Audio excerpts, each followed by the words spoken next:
Hi, today I'm going to be presenting a list. Oh, that sounds very formal. Today I'm going to be talking about 5 things that I wish I knew before coming to Japan. This is not an extensive list, a comprehensive list. This is just basically what came into my mind when I was writing them down today. So maybe it's the most important things perhaps because they came to my mind first. I don't know. Either way, here's a list of 5 things that I wish I knew before coming to Japan. Please enjoy. Number 1.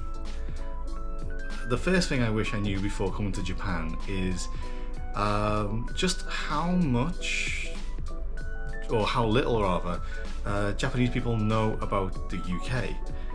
Because, how to say, when I tell them, like whether it is a student or whether it's someone I'm meeting on the street or meeting in a bar or whatever, and I tell them, hey, I'm from the UK, because that's like invariably one of the first questions they ask. Where are you from? And that's a perfectly reasonable question to ask. And I answer, oh, I'm from the UK. I'm from England. I say, oh, England. Are you from London?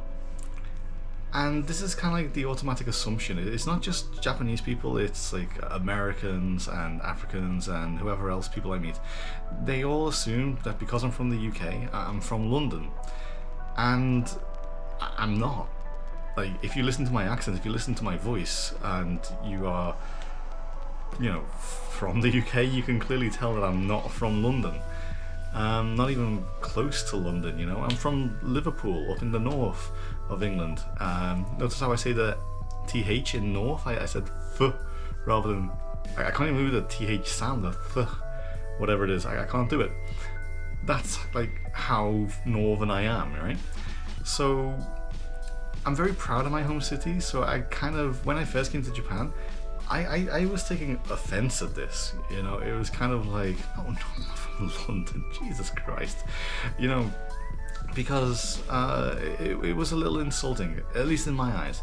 I've been here for 6 years now, so I've kind of gotten over it, I've kind of got over it, but I wish that at that time, like before coming to Japan, that I knew that people would be saying automatically, oh, you're from London, and expecting me to be like, yeah, absolutely, and then doing some Cockney rhyming slang or something.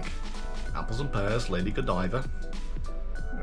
I don't know Cockney rhyming slang. I don't even know, is that a real thing anymore? Anyway, so yeah, that's like the first thing, is that like, I wish I knew that people were going to assume that I'm from London, because London is apparently the only city in the UK.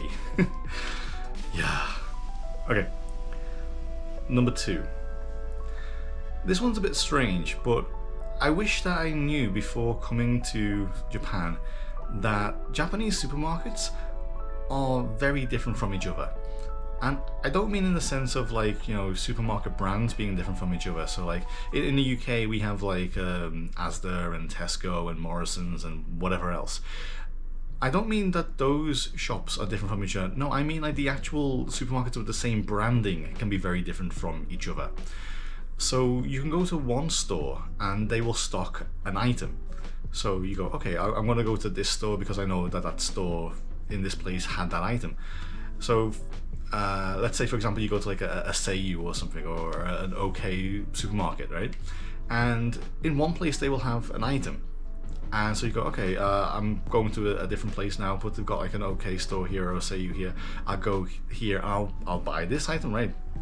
You go there and it's just not there. And I don't mean it's sold out, I mean it's not in stock. It's never been in stock. Principally, you'll see this with kind of like, not so much with the big brand items, so like the Coca-Colas and such, that'll just be everywhere. But especially like on the fresh food section, the supermarkets are very locally focused in a sense.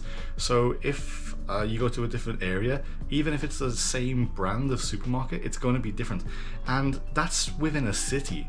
If you travel prefectures, like to different areas, it's going to be like almost entirely different, and especially the further you go.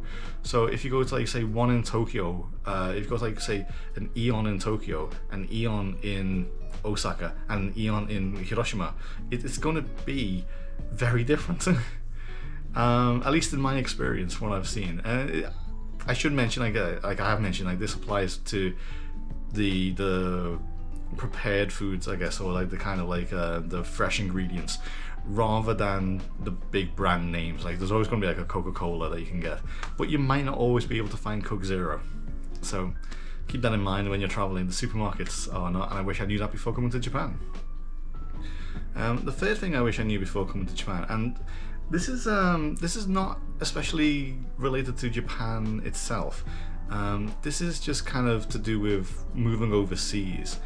And when I was in the UK, I have like a very Liverpool accent, I think, very strange accent. And when I arrived in Japan, people found it very difficult to understand me. Like my speed of speech has slowed down considerably, considering I now enunciate a lot more than I normally do.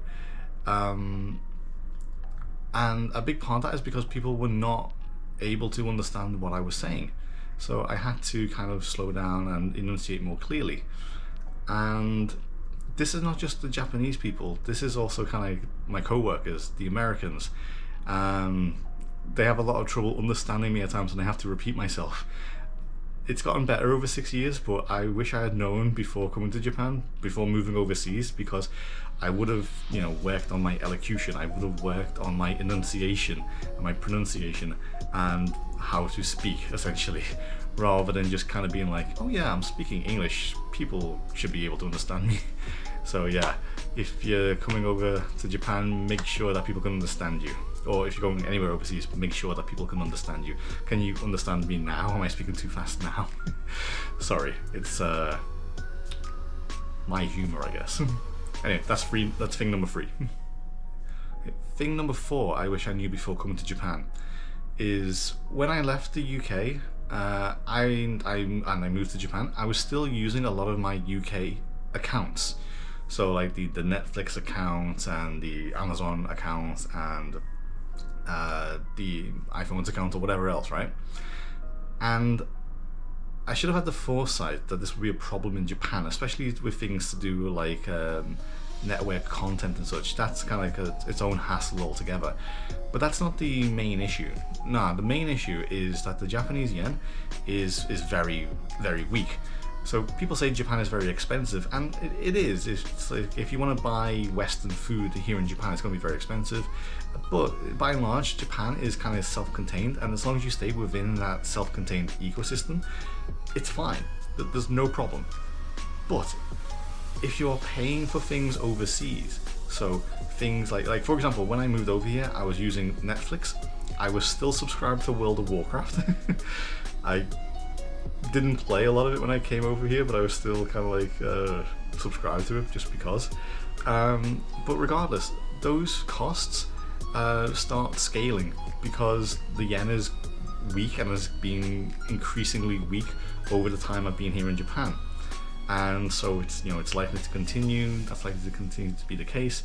So I would recommend that if you're coming over, make sure to like kind of cancel all your ongoing subscriptions, because if you continue using them while you're here in Japan and you're earning a Japanese wage, it's going to eat up a lot of money faster than you would think. So yeah, I wish I knew that before coming to Japan to close all my subscription accounts. Yeah, it builds up quickly is what I'm saying. That's thing number 4. And thing number 5, the thing that this is probably like the most important for me, I think, or at least it's the one that kind of has the most impact on a day-to-day basis or on a weekly basis, is I wish I knew just how much I would miss certain foods and drinks from the UK. Like, in the UK, for about like 10 or 15 years, I would go to the Asda near my house every day. I would buy Iron Brew. I would buy a chicken and sweet corn sandwich spread. I love the chicken and sweet corn sandwich spread from Asda, and I miss it dearly. And that would be my breakfast, right? And when I came to Japan, that just doesn't exist here. Like, Iron Brew is not a thing here. Pepsi Max is not a thing here. That chicken and sweet corn sandwich spread is not a thing here.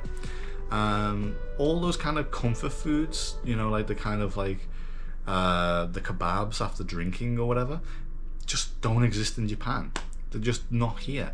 So I miss those comfort foods, and I wish I knew that before. Like, I miss friends and family and such, you know, but it's kind of, that's like big things, but it's the small things, you know, like at the end of the workday when you come home and it's been like a stressful day at work, and you just kind of, you want some comforting food and it's not available. So there's nothing you can do. You can, like the chicken and sweet corn sandwich mix, you can kind of recreate it here, but you can't get that exact mixture that I had back in the UK. You can find kebabs here in Japan, but you can't find them as they were in the UK, in my home city, Liverpool. So that's the thing I wish I knew, just kind of like how much I would miss comfort food and drink. That's thing number 5. So that was a list of 5 things that I wish I knew before coming to Japan. Like I said at the start of the video, this list was by no means comprehensive or exhaustive. There are many more things that I wish I knew before coming to Japan. A few of them are a lot more serious, but I wanted to keep today's video a bit light and breezy. So thank you very much for watching to the end of the video. Please, you know, like, comment, subscribe, all that usual stuff. And I hope to see you again in the future. See you next time.